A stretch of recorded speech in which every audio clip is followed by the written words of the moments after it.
Ah,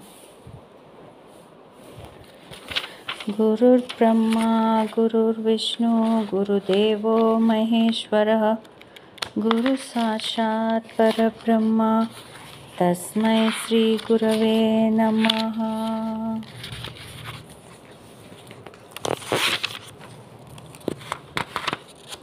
Sree Gurucharitra Chapter 1. As long as we do not realize the Supreme Self, the universe looks frightening as a snake that is illusionarily projected onto a rope in darkness. The moment the Self is realized, the illusionary nature of the phenomenal universe is experienced. Let us bow to the Guru, who is the reality of the nature of reality, awareness, bliss. The non dual reality which manifests itself as the many to the erring intellect, but which is realized to be one, is indeed the Parabrahman or Lord Datta.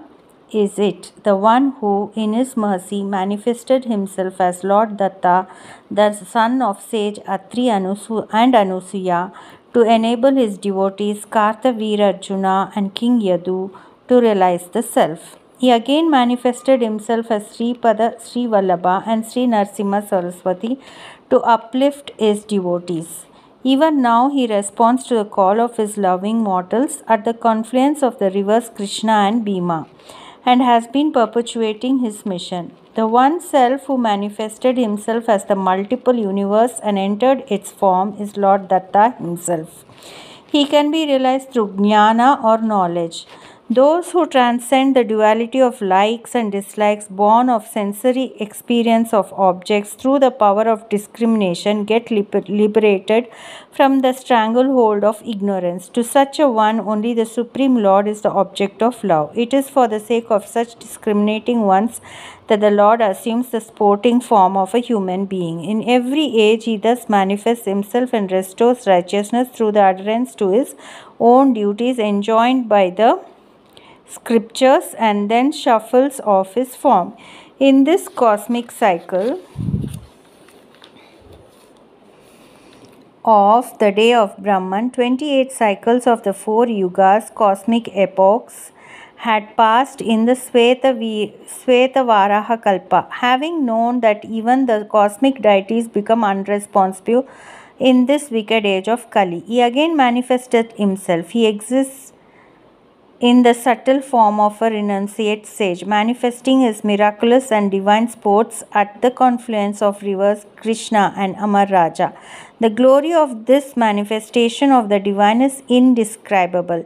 Even at the moment of his birth, he uttered the mystical syllable Om, and by the mere touch of his hand he transmuted iron into gold. Even before he learned the alphabets, he taught the Vedas to his disciples and expounded the Vedanta to his parents in his childhood. Even at that young age, he visited the holy places of pilgrimage, practiced yoga, and restored the tradition of renunciation to its pristine purity by his own practice. He cured the intestinal illness of his devotees by making him partake of the very food which is prohibited to such by medical science. He transformed a tongueless man into an elegant expounder of wisdom.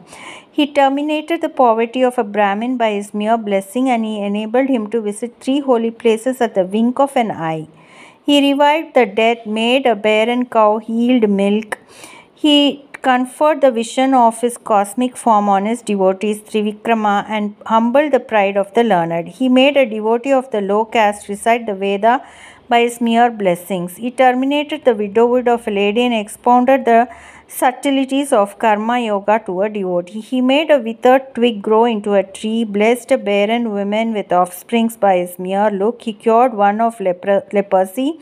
He presented himself in 8 forms simultaneously at the houses of his 8 devotees on the holy day of Deepavali, the festival of lights.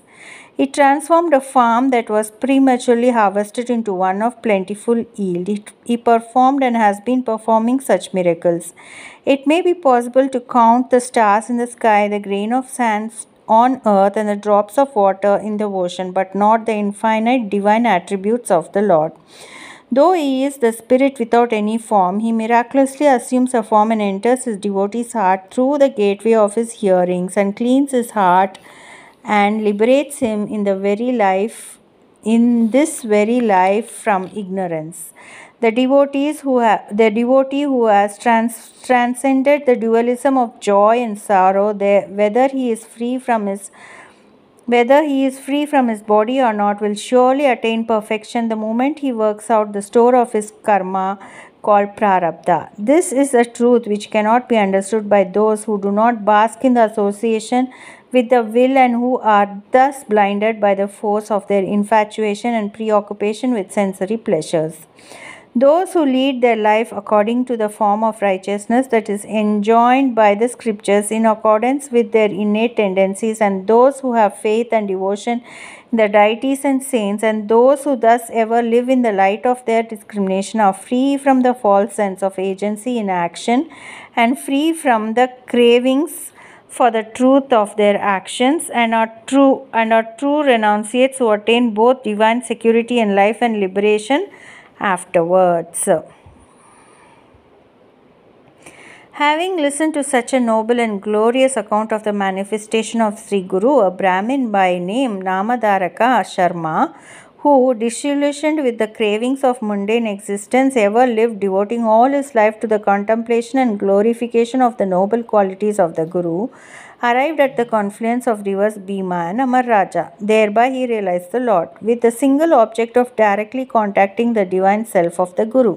He worshipped Lord Ganeshwar in order to ward off impediments in his endeavour, and Goddess Saraswati in order to obtain right knowledge. Then he at last succeeded in achieving his object by glorifying the Guru, who reached out to him in the form of the story of his divine sport recounted by a living human form.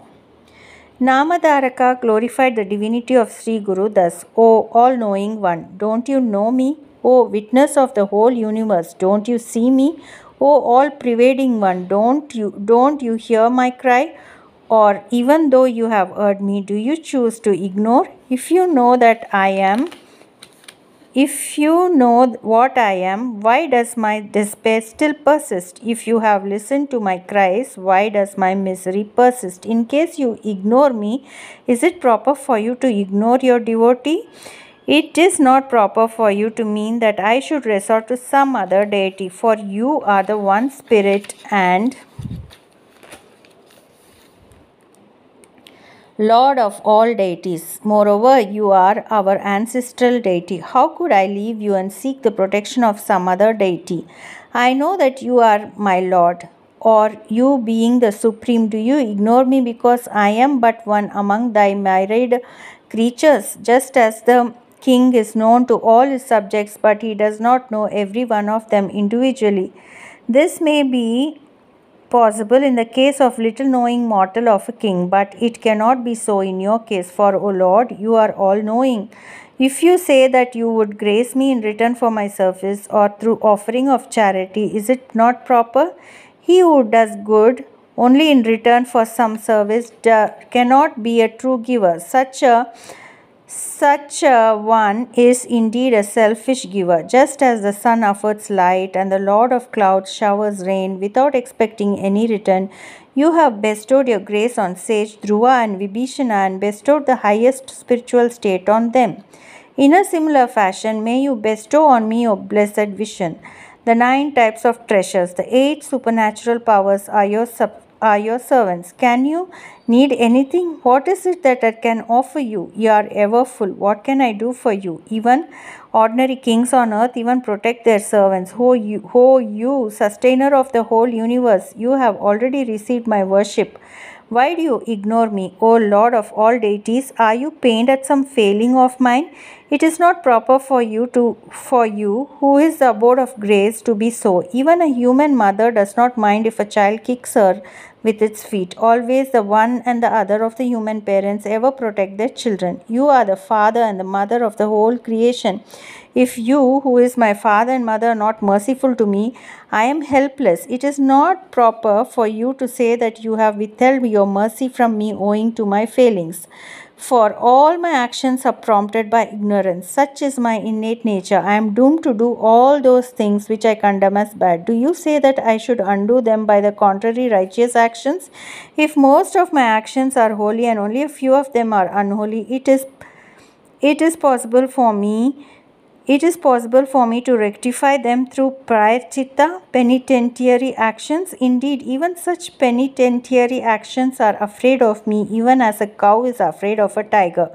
How is it possible to remove the blackness of black ram? Even so, how can japa and dhyana purify me, who is the very form of sin? O Lord, there is no sinner like me, and there is no destroyer of sinner like you. Therefore, give up your indifference towards me, O Lord, and protect me, who has no other refuge. Even flint seems to melt with kindness at my cry of despair. What happened then to your mercy, O merciful Lord? Why don't you protect me, who is a slave of death? He started fasting unto death. One day he wandered about and finally fell asleep under a tree. He had a blissful dream in which he saw a great wandering yogi. He had matted hair, besmirred his body with holy ash. He wore a tiger's skin and he wore rosaries of Rudraksh in his neck and on his arms. In the very sight of the Holy One had completely quenched the blazing fire of his longing to see Sree Guru. With tears of joy, Namadaraka Sharma prostrated before the Holy One, bathed his sacred feet in his tears of joy, and wiped them clean with his own long hair. The yogi raised him up, blessed him by keeping his hand on Namadaraka's head, and put holy ash on the latter's forehead. Jai Shri Ram.